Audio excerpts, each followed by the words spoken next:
Hello yogis, welcome back to the Zen Den and day 11 of the 30 pose journey. Whoa, we're getting so far into it and we are still in our standing / balancing posture sequence. Today's posture is revolved triangle. The Sanskrit name is parivritta trikonasana. Trikonasana being triangle, parivritta translating to twisted, so twisted triangle. For this pose, I am going to forewarn you that if you have any type of low back pain or low injury, please don't try it. Move into it when you're ready from a safe space, and that I will also be demoing it with a block. So if you have a block handy or something similar like a big fat book, please grab it. And I invite you to step on your mat and let's get started with day 11.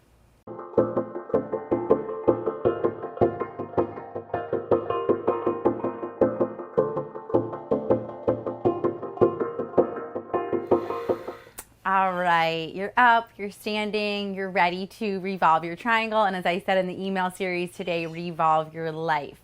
The biggest thing that is super important I want to hone home is that in order for the posture to open and revolve, this standing portion, the rooted, grounded, connected base has got to be strong and stable. It has to support us. If you're feeling like you can't find the strength and the stability in the standing, in the rooted part of the posture, then don't revolve, okay? I'll tell you where to stop. I am going to use a block, like I mentioned, so taking your block and placing it on the outside of your left foot. So we're gonna start with the left foot forward and the right foot back. Block is right here on the outside, the pinky edge toe. The back foot is about 2 to 3 feet behind you.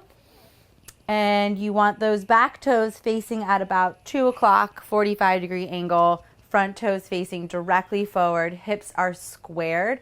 And we're hugging the belly in immediately, as always. The legs are active, hugging muscle to bone, creating that space of stability. From here, hands to hips, take a big inhale. Grow up tall through the crown of the head. Exhale to come down halfway. Notice how I continue to square my hips. Come down about halfway, about a 45-degree angle here. Now, from this space, I invite you to bend the front knee as we come into this so as not to lock out or overstress the knee joint. Continuing to hug belly button up into the spine. Slowly, keeping a micro bend in the knee, we're coming down to about halfway. If you aren't going to revolve, this is where I want you to stay. Squaring the hips, reaching energy through the crown of the head, maybe beginning to straighten the leg a little more as the hamstring opens. It's really your choice here. This is a great place to stay and build strength in the low back, in the belly, and in the legs. If you're coming along with me, keep the left hand on the left hip. Start to reach the right arm across to this block. If you're finding that you need the block to be higher or lower, just start to shift the shape, okay, or shift the height. From here, I'm going to lower my block back down to the second height. From here, the right hand is on the block, the left hand is on the hip. I want you to re-square your hips. The left hip goes back, the right hip comes forward. You're reaching through the crown of your head, hugging belly button in, hugging leg muscles to the bone, super stable and strong. If you're feeling good here and feeling confident, continue sending the left hip back and start to open the chest to the left side of the mat. If you're finding that the left foot is kind of wiggle wobbling, really push down through the big toe pad of that left front foot. Now, if you're ready and you feel like you got it, start to lift the left arm up to the sky as you continue to revolve and open your triangle.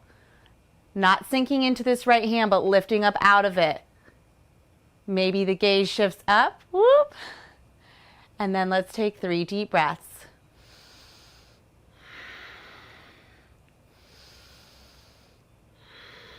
Inhaling into this twist.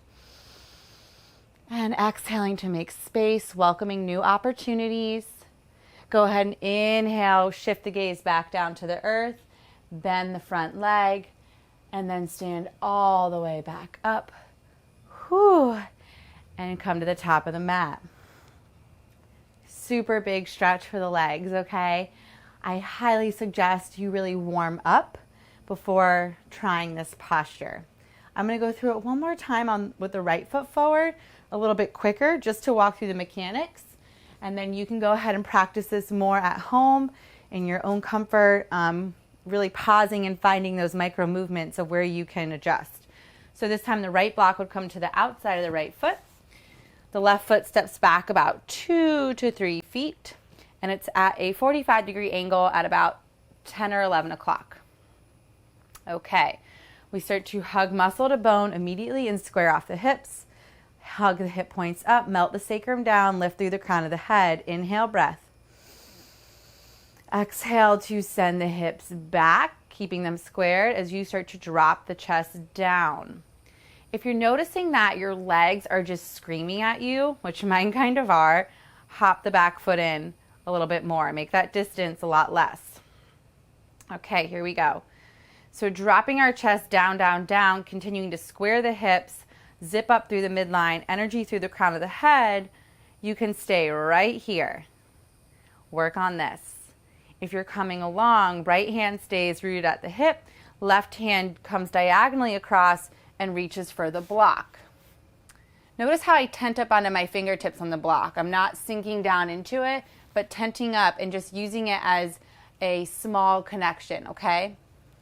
Before we start to rotate open, really push down into the pad of the right big toe. Send the right hip back some more, left hip forward. Start to open the chest to the right side of the mat.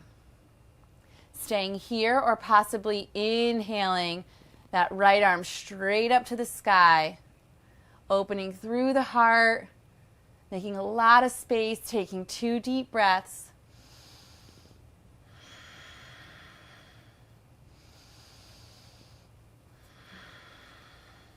And then inhaling to shift the gaze first. Bring the right hand back down, bend the front knee, and then lift the chest back up. And then stepping it in. So really using the blocks here to help you. They are your best friend. I've been practicing for many years and I still always use a block in this pose. So please don't be afraid of it. Use it. It's going to help you find that alignment and space so that you can enjoy the pose the way it's meant to. Thank you as always for meeting me here in the Zen Den, and we'll be back tomorrow for another day of the 30 pose journey. Hey journey goers, Allie here with a huge favor to ask you. If you love practicing yoga alongside me and want more of it, then please subscribe to the channel. By supporting me, you inspire my journey, which then I hope inspires yours. As always, thank you for stepping on the mat with me, for being a part of this community, and for making the commitment to live your journey.